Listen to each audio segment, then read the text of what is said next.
et réduisent les vitesses. Certes, ça va peut-être empêcher des accidents, mais les bouchons, déjà qu'il y en a beaucoup ici dans notre région. Et on verra bien ce que les statistiques elles donnent par rapport aux accidents, si les taux baissent ou pas. Mais bon, après pour moi personnellement, que c'est un utilitaire qui roule tous les jours, j'ai pas l'impression que justement c'est bien stratégique ce qu'ils ont fait.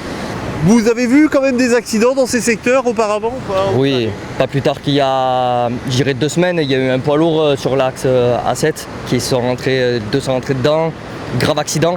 Les gens, il faudrait qu'ils fassent plus attention, au lieu de réduire les vitesses, je pense que les gens devraient être un peu plus conscients des véhicules, des motos, des poids lourds, de tout le monde, les usagers entre eux. C'est surtout ça, je pense, la dangerosité, c'est le respect de chacun et d'autre.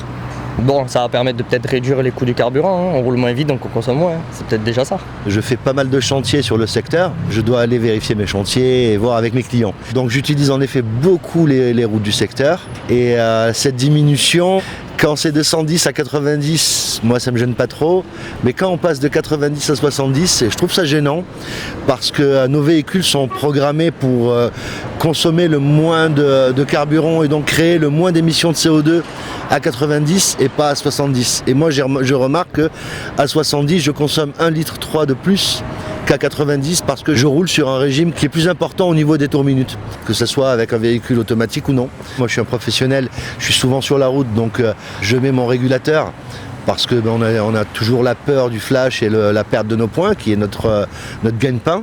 Vous voyez beaucoup parfois de changements 90, 70, 80, enfin un genre de choses qui fait qu'on pense rouler à une certaine vitesse et on est déjà passé à une autre. Oui, tout à fait, ça arrive régulièrement, un peu sur l'agglomération marseillaise. Et comme les changements ont été faits récemment, sans avoir averti les usagers de la route en amont, on est souvent surpris et je remarque qu'il y a beaucoup de contrôles de gendarmerie. Vous avez un exemple un peu de détournement de l'interdiction de rouler vite, hein? Ben, disons que c'est la logique des choses. Les gens, ils n'ont pas envie forcément de se prendre des amendes. Là, un exemple, ils ont mis un radar à 50, un peu plus bas là. Les gens, ils freinent, ils attendent, ils passent le 50 et après ils réaccélèrent.